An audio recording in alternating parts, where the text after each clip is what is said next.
El corazón le martilleaba contra las costillas, un tambor salvaje y aterrorizado. El encaje del vestido de novia, que minutos antes parecía un sueño, ahora le raspaba la piel como si fuera alambre de espino. Todo el sonido del mundo se había reducido a un susurro cruel que se filtraba por debajo de la puerta de la sacristía. La voz de su futuro esposo, Javier, era un veneno dulce y afilado. «No te preocupes, mamá», decía. «Deja que disfrute su día. Deja que crea que ha ganado. Cuando nos casemos, me encargaré personalmente de que pague por cada lágrima que derramaste. La haré sufrir por todo el daño que su maldita familia me hizo». ¿Sufrir? Esa palabra retumbó en la mente de Elena, borrando la música, las risas de los invitados, todo. ¿Sufrir? ¿Javier? ¿Su Javier? ¿El hombre que le escribía poemas y le llevaba el desayuno a la cama? ¿Quería hacerla sufrir? No podía ser. Tenía que ser un error, una broma horrible. Se apoyó en la pared fría de piedra, sintiendo que el aire se escapaba de sus pulmones en un silbido doloroso. Su familia. ¿Qué había hecho su familia? Sus padres eran gente sencilla, trabajadores, queridos por todos. No tenían enemigos. Entonces, la voz de Isabel, su futura suegra, respondió y el hielo que se formaba en las venas de Elena se hizo más denso. «Haces bien, hijo mío. La paciencia es la mejor de las venganzas. Que piense que eres su príncipe azul mientras afilas la daga que le clavarás en la espalda». Una náusea violenta la invadió. La habitación comenzó a dar vueltas. Minutos antes su padre la había besado en la mejilla, con los ojos llenos de lágrimas de felicidad. «Vas a ser tan feliz, mi niña», le había dicho. ¡Qué mentira! Era un cordero camino al matadero, sonriendo, sin saber que el cuchillo ya estaba preparado.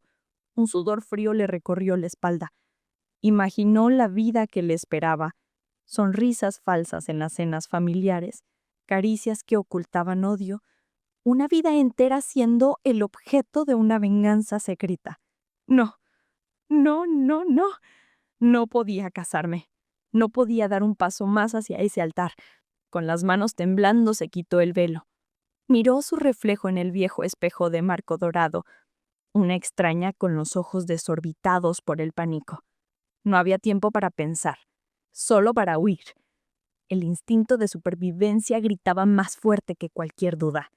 Recogió como pudo las capas de tul del vestido, abrió una pequeña puerta trasera que daba a un callejón y corrió sin mirar atrás, con el sonido de las campanas de la iglesia persiguiéndola como una sentencia de muerte. Corrió hasta que sus pulmones ardieron y sus pies descalzos sangraron sobre el pavimento. De repente, el chirrido ensordecedor de unos neumáticos la detuvo en seco. Un viejo taxi frenó bruscamente, a centímetros de ella. La portezuela se abrió y una cara familiar la miró con asombro y preocupación. Era don Mateo, un viejo amigo de papá. «Elena, hija, ¿pero qué haces aquí vestida así?». Las fuerzas la abandonaron y cayó de rodillas en el asfalto sucio, rompiendo en un llanto que lo desgarraba todo. Que disfruten el episodio. El olor a café recién hecho y el tacto de una manta de lana sobre sus hombros comenzaron a traer a Elena de vuelta a la realidad. Estaba en el pequeño y acogedor salón de don Mateo y su esposa Marta. Marta le frotaba las manos que seguían heladas, mientras Mateo caminaba de un lado a otro negando con la cabeza. «¡Venganza! No puedo creer que el hijo de Rodrigo sea capaz de algo así», murmuraba. El teléfono de Elena, que había dejado olvidado en la iglesia, no paraba de vibrar en el bolso de su madre. Pero ahora era su propio teléfono el que sonaba, en el pequeño bolso que sí llevaba consigo. Javier, luego mamá, luego su suegra, Isabel. Decenas de llamadas perdidas, mensajes furiosos, luego preocupados, luego suplicantes. «Elena, ¿dónde estás? Vuelve, por el amor de Dios, todos te están esperando», decía un audio de su madre con la voz quebrada por la angustia. Luego uno de Javier. Mi amor, ¿qué pasó? ¿Te asustaste? Sea lo que sea, podemos arreglarlo. Te amo. Te amo. Sentía como si una serpiente le recorriera el cuerpo. ¿Cómo podía decir esas palabras después de lo que había oído? Empezó a recordar pequeños detalles, señales que había ignorado por completo, cegada por el amor. La forma en que Javier a veces miraba a su padre con una extraña mezcla de resentimiento y estudio. Los comentarios sarcásticos de Isabel sobre la suerte que había tenido la familia de Elena para recuperarse de tiempos difíciles.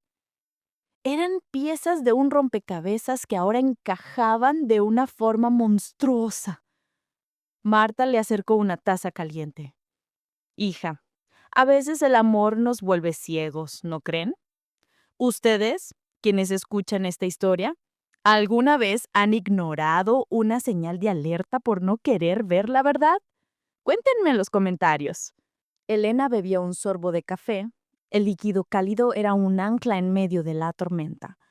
Tiempos difíciles, repitió en voz alta. Recordó algo de su infancia, una época en la que su padre perdió su negocio de construcción. Ella era muy pequeña, pero recordaba la tensión en casa, las discusiones en voz baja, las lágrimas de su madre. Su padre siempre dijo que un socio lo había estafado y desaparecido, llevándose todo, pero nunca dijo el nombre de ese socio. Un escalofrío le recorrió la espalda. Y sí, no podía ser. Sabía que solo una persona podría darle respuestas, aunque doliera. Su hermano mayor, David. Hacía años que su relación era distante. David nunca había confiado en Javier.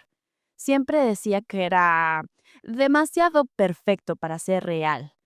Elena, enamorada, creía que eran celos.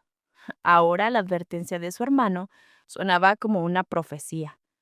Con los dedos temblorosos marcó su número. David respondió al segundo tono. Su voz era tensa. Sabía que llamarías. Mamá me ha vuelto loco. ¿Estás bien? ¿Qué demonios ha pasado? David, oí algo, comenzó Elena y le contó entre sollozos la conversación que había oído. Hubo un largo silencio al otro lado de la línea. Un silencio pesado, lleno de ira contenida. Elena, dijo David finalmente, y su voz era tan fría y afilada como el acero. No tienes ni la más remota idea en lo que te has metido. Esa familia, Javier, no son quienes crees que son. Nos vemos mañana, en el viejo café junto al río. Y por lo que más quieras, ven sola. El café olía a madera vieja y a lluvia. David ya estaba sentado en una mesa al fondo, con 2 tazas humeantes y una carpeta marrón sobre la mesa. Tenía ojeras, como si no hubiera dormido en toda la noche. Cuando Elena se sentó, él le empujó una de las tazas. Necesitarás esto. Sin más preámbulos, abrió la carpeta. Dentro había recortes de periódico amarillentos y documentos legales. Papá nunca quiso que lo supieras, comenzó David con la voz ronca. Quería protegerte, pero ya es tarde para eso. Señaló un titular de hacía 20 años. Empresario local desaparece tras quiebra fraudulenta.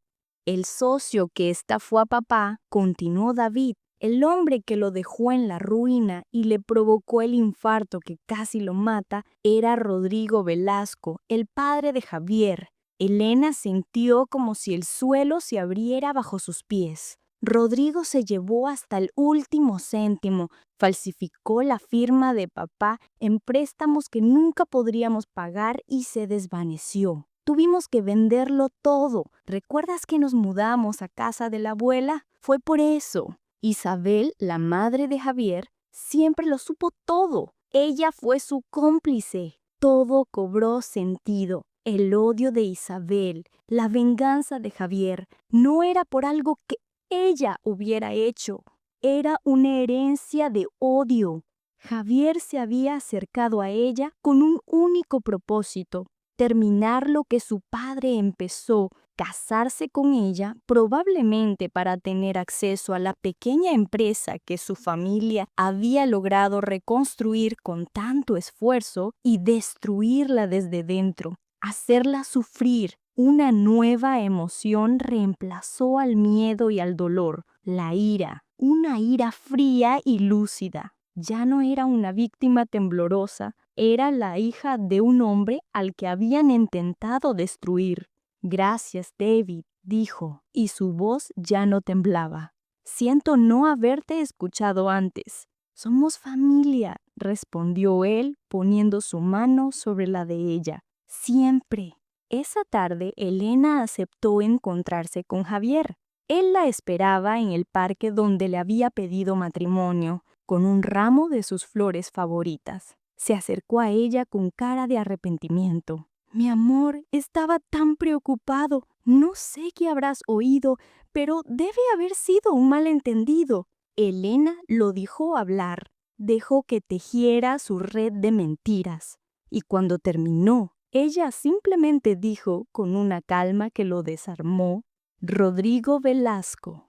La cara de Javier se transformó. La máscara del príncipe encantador se hizo añicos, revelando el rostro del odio que llevaba dentro. Así que lo sabes, tu padre se merecía todo lo que le pasó y tú también. Iba a quitarte todo, igual que tu familia nos lo quitó a nosotros. Tu familia no te quitó nada, replicó Elena, y por primera vez lo miró sin amor, solo con lástima. Tu padre fue un ladrón y tú eres el hijo de un ladrón. Pero el juego se acabó, Javier. Puedes quedarte con tu odio y tu venganza. A mí, devuélveme mis años perdidos. Se quitó el anillo de compromiso y lo dejó caer en la mano de él. Luego se dio la vuelta y se marchó, sin mirar atrás ni una sola vez. Mientras caminaba, sintió el sol en su cara. No había un final de cuento de hadas, pero había algo mejor: la verdad y la libertad. Había perdido un novio, pero había recuperado a su hermano y, lo más importante, se había recuperado a sí misma. Se dio cuenta de que la lección más grande no era sobre el amor o el odio, sino sobre la importancia de escuchar esa pequeña voz interior, esa intuición que nos advierte cuando algo va mal. ¿Y ustedes? ¿Qué habrían hecho en mi lugar? ¿Creen en la venganza o en el perdón cuando el daño es tan profundo?